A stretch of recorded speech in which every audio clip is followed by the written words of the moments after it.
Donald Trump को क्यों सता रहा डर? क्या गाजा में युद्ध विराम टूटने वाला है?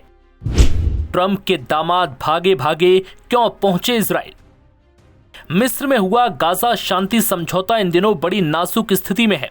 ऐसा लग रहा है जैसे मानो कभी भी ट्रंप का ये शांति समझौता टूट सकता है।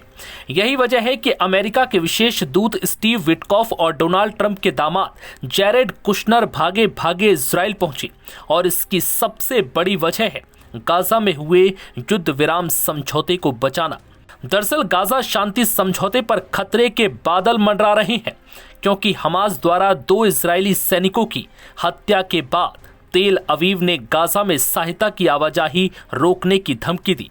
इस मुद्दे पर अमेरिकी दूतावास ने बताया कि दोनों दूत तेल अवीव पहुंच गए हैं, जिसके बाद इजरायली सेना ने कहा कि उसने युद्ध विराम का क्रियान्वयन शुरू कर दिया है। एक अधिकारी ने पुष्टि की कि सहायता सामग्री सोमवार से फिर से पहुंचानी शुरू कर दी गई। अमेरिकी विशेष दूत स्टीव विटकॉफ और जैरेड कुशनर ने इलाके के घटनाक्रमों पर चर्चा के लिए प्रधानमंत्री बेंजामिन नेतन्याहू से मुलाकात की।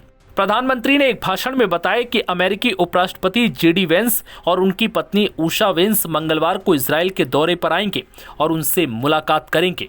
इस बीच इजरायली प्रधानमंत्री नेतन्याहू ने हमास को चेतावनी दी।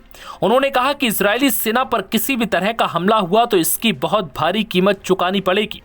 बता दें कि इजरायल और हमास के बीच 2 सालों से जारी युद्ध को समाप्त करने के मकसद से ट्रंप के लाए गए गाजा शांति प्रस्ताव को 1 हफ्ते से ज्यादा का समय हो चुका है। इस बीच अमेरिकी राष्ट्रपति ट्रंप ने एयरफोर्स 1 में पत्रकारों से बातचीत की। उन्होंने बताया कि हमास काफी उग्र हो गया है और वो गोलीबारी कर रहे हैं, जिसके बाद ट्रंप ने सोमवार को हमास को सीधे तौर पर चेतावनी दे डाली। उन्होंने कहा कि अगर उसने गाजा में युद्ध विराम का उल्लंघन किया तो उसे मिटा दिया जाएगा। इजराइल द्वारा हमास पर संघर्ष विराम तोड़ने का आरोप लगाने के ठीक 1 दिन बाद ट्रंप ने यह बयान दिया है। ओवल ऑफिस में बोलते हुए ट्रंप ने स्पष्ट किया कि हमास को गंभीर परिणामों से बचने के लिए अच्छा व्यवहार करना ही होगा। ट्रंप ने दावा किया कि पहली बार मध्य पूर्व में शांति है।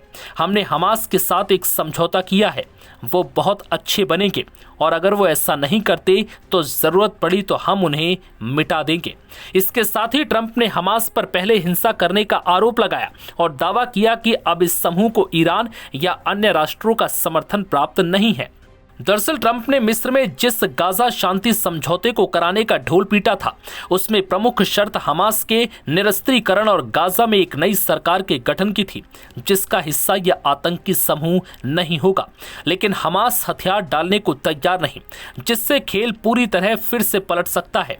हमास का ये कदम ट्रंप की पूरी मेहनत पर पानी फेर सकता है और साथ ही हमास के लिए भी फिर बड़े खतरे के संकेत हैं। हालांकि ट्रंप ने पहले भी साफ कर दिया था कि शांति समझौते के लिए इजराइल सहमत है और हमास अगर इस समझौते के खिलाफ जाता है तो अमेरिका उसे मिटा देगा।